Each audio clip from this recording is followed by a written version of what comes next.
আসসালামু আলাইকুম। আমি হচ্ছি রেজা। আমার বাড়ি চিটংয়ে। সো আমি শোভন ভাইয়ের মাস্টার পড প্যাসিভ 4th ব্যাচের স্টুডেন্ট। শুধু তাই না, আমি আসলে কেডিপি থেকেই শুরু করেছিলাম। সেই থেকে শোভন ভাইয়ের সাথে আমার জার্নি একসাথে চলা। সো ফার্স্ট অফ অল, কিভাবে আসলে শোভন ভাইকে চিনি সেটা একটু বলা খুব দরকার। আমি হঠাৎ একদিন ইউটিউবে এমনি জাস্ট ভিডিও দেখতেছিলাম। হঠাৎ করে দেখলাম ভাইয়ের একটা ভিডিও আসছে। দেখলাম যে উনি প্যাসিভ আর্নিং নিয়ে কাজ করে, বেসিক্যালি কেডিপি এবং পিওডিতে। সো অনেস্টলি স্পিকিং দ্যাট আমি কেডিপি এবং পিওডি সম্পর্কে কিছুই জানতাম না। জাস্ট গ্রাফিক্স ডিজাইনার, অনেক বছর ধরেই কাজ করছি এই সেক্টরে।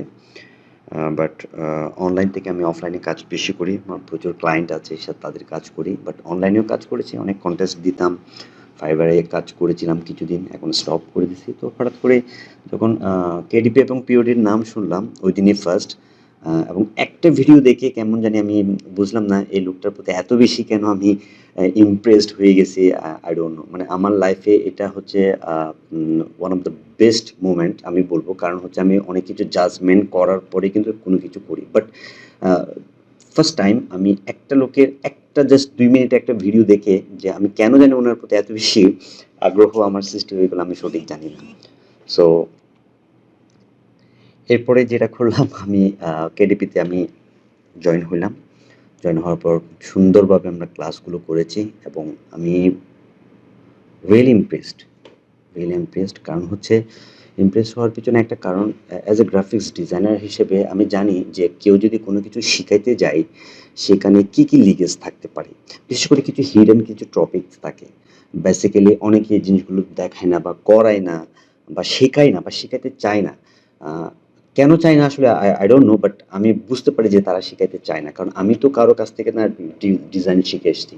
বাট শোভন ভাইয়ের বেলায় এই জিনিসটা আমি দেখলাম কি, উনি টু দ্য পয়েন্টে যেটা জানানো খুবই দরকার সেটাই উনি সবার আগে জানেন। এবং দেখা গেছে একটা ক্লাস শেষ করলাম, শেষ করার পর মাথায় অনেক কিছু প্রশ্ন ঘুরপাক কাছে, শোভন ভাইকে করবো। দেখা যায় কি, ঠিক সেকেন্ড ক্লাসে আমার যে প্রশ্নগুলো আমার মাথায় ঘুরপাক কাচ্ছিল ঠিক সেই প্রশ্নগুলো নিয়ে উনি ভিডিও নিয়ে হাজির। মানে ইটস জাস্ট অ্যামেজিং, আমি যেটা বলবো। আর সাধারণত আমরা যখন স্কুল কলেজে যখন পড়ি, ডেফিনেটলি আমি বলবো প্রতিটা মানুষেরই একজন আইডল টিচার থাকে।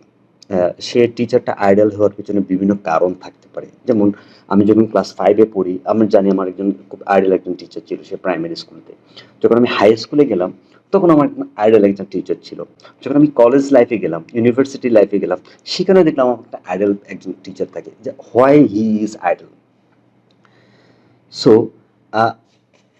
আইডল হওয়ার পেছনে একটা কারণ, সেটা হচ্ছে উনি যেভাবে আমাদেরকে টিচ করায়, সে টিচার যেভাবে আমাদেরকে টিচ করায়, যেভাবে আমাদেরকে লার্নিং করার জন্য অ্যাপ্রিসিয়েট করে এবং লার্নিংটা খুব সুন্দরভাবে আমার মতো করে আমি পাচ্ছি, তখনই কিন্তু উনি আমার আইডল হয়ে যায়।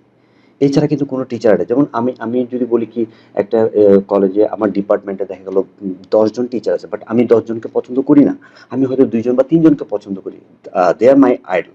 কারণ তাদের শেখানোর স্টাইল, তাদের শেখানোর টেকনিক আমার সাথে ম্যাচ করে। অর্থাৎ যেমনটা আমি ঠিক চাই, যেমনটা আমি ডিজার্ভ করি বা আমার কাছে মনে হয় যে yes, this is the perfect. So ওই জন্য সে আমার আইডল হয়। অ্যাজ এ সেম, শোভন ভাই আমার আইডল হয়ে গেছে বিকজ অফ তার শেখানোর টেকনিক, তার শেখানোর স্টাইল, তার রিসোর্স কালেক্ট থেকে শুরু করে রিসোর্স কিভাবে কালেক্ট করব, এবং আমাদের যে বিভিন্ন রকমের টপিকগুলো আছে যেগুলো সবচেয়ে বেশি কমপ্লিকেটেড, আমি আমি যেটা মনে করি, বিশেষ করে পড এবং সো রিসার্চ থেকে শুরু করে প্রতিটা টপিক এত সুন্দরভাবে এত নিখুঁতভাবে আমাদেরকে দেখাইছে যে কি বলবো, আইডল না হয়ে উপায় ছিল না। সো আমাদের পড 4th ব্যাচে আমরা প্রায় লাস্ট পর্যায়ে চলে আসছি, এবং এখানে যে ডিজাইনিংয়ের যে পার্টগুলো ছিল, ইট জাস্ট অসম। প্রতিটা ক্লাস একটার চেয়ে একটা, মানে কি বলবো, মানে একটার পর একটা যে মানে just like a broom type ক্লাসগুলো হয়েছে।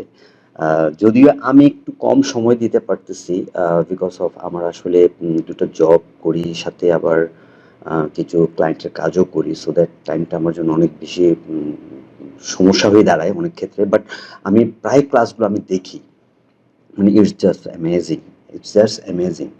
সো আমি আর বিশেষ কিছু কি বলবো আমি জানি না। একটা আইডল মানুষ সম্পর্কে বলতে গেলে অনেক কিছু বলতে হয়, অনেক বিশেষণ যোগ করতে হয়। আমি কোনো বিশেষণ আমি অ্যাড করতে চাচ্ছি না। জাস্ট টু বি অনেস্ট, আমি শোভন ভাইয়ের উদ্দেশ্যে জাস্ট একটা কথা বলবো, আল্লাহ আপনাকে নেক হায়াত দেন।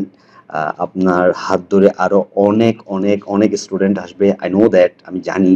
কারণ হচ্ছে অনেকে না এই প্রতারিত হয় আসলে, কোর্স করে প্রতারিত হয়, আমি ম্যাক্সিমামই দেখেছি। এবং আমি নিজেই ইনস্ট্রাক্টরেটে আমি অনেকগুলো কোর্স আমি কিনেছি, যেটা সত্যি কথা বলতে গেলে যেটা বলবো আমি, যে এইসব 200-300 টাকা দিয়ে কোর্স করে বা ট্রেনিং করে এগুলো আসলে কিছু করতে পারবে না, এগুলো কিচ্ছু হবে না। আমি আসলে কোর্স করেছি না, আমি জাস্ট একটা ইন্টারেস্ট ছিল যে আমি দেখি কে কেমন শিখাচ্ছে বা কি শিখাচ্ছে।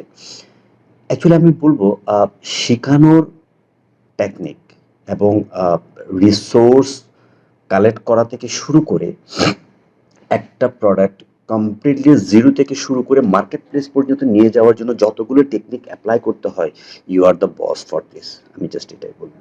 ঠিক আছে?